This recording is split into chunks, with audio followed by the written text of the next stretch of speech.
बारे में विस्तार से लिखा गया था। घर आकर वो अपनी मेडिसिन को लेने लग जाता है। अब जबकि वो काफी गरीब था, इसीलिए ये दवाई उसके लिए बहुत एक्सपेंसिव थी, तो वो गवर्नमेंट के बनाए गए मेडिकल सेंटर से इस दवाई को फ्री में लेता था। अब एक दिन अपने एक साइकेट्रिस्ट के पास जाता है। वो उससे कहती है कि तुम मुझे अपनी डायरी दिखाओ कि तुम क्या क्या लिखते रहते हो। जैसे ही वो उसके डायरी को खोल कर देखती है तो उसमें बस यही लिखा रहता है कि मैं उस तरह से नहीं मरना चाहता जिस तरह से मैंने अपनी जिंदगी गुजारी है। इसके बाद जब वो वहाँ से अपने घर जाता है तो उसकी मदर उससे पूछती है कि क्या थॉमस की तरफ से कोई लेटर आया। ऑर्थर ये कह देता है कि नहीं, आज भी नहीं कोई लेटर आया। इनफैक्ट इस मूवी में ऑर्थर बहुत ही ज्यादा रिच पर्सन दिखाया गया है और लोग उससे बहुत डरते हैं। उसकी माँ उसे कहती है कि अगर उसको हमारी हालात के बारे में पता चलेगा तो वो हमारी मदद जरूर करेगा। जब अगले दिन वो बाहर किसी काम से जाता है तो वापस आते हुए रास्ते में उसे एक सिंगल मदर मिलती है जिसके साथ एक छोटी बेटी भी होती है। यहाँ पर ऑर्थर को वो काफी अच्छी लगने लगती है, लेकिन वो अपने घर आ जाता है। यहाँ पर उसकी मदर फिर से उससे उसी लेटर के बारे में पूछती है। वो हमारी मदद नहीं करने वाला, ये कहकर आर्थर वहाँ से चला जाता है। अगले दिन वही लड़की आर्थर के घर पर आती है। आर्थर से कहने लगती है कि मैं कुछ टाइम से नोट कर रही हूँ कि तुम मेरा पीछा कर रहे हो। आर्थर कहता है कि हाँ, मुझे तुम पसंद हो। तब उसकी ऐसी बात को सुनकर लड़की हंसने लग जाती है और जल्दी से उन दोनों में दोस्ती हो जाती है। कुछ दिन गुजरते ही आर्थर को एक और जगह से जोकर की ऑफर आती है।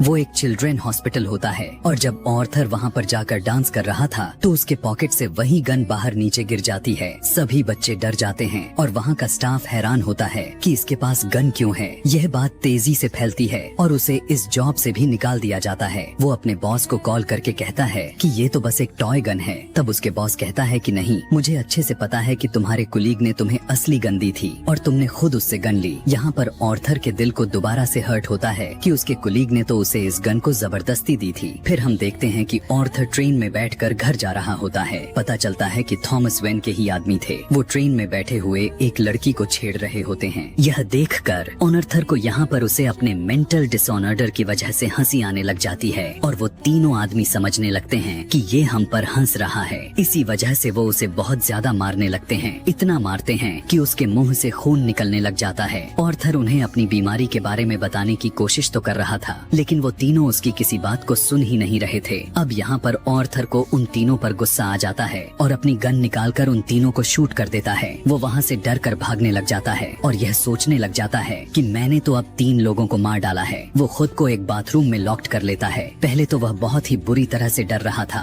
लेकिन यहाँ पर वो काफी अजीब तरह से डांस करने लग जाता है। उसे देखकर ऐसा लग रहा था कि अब जैसे कि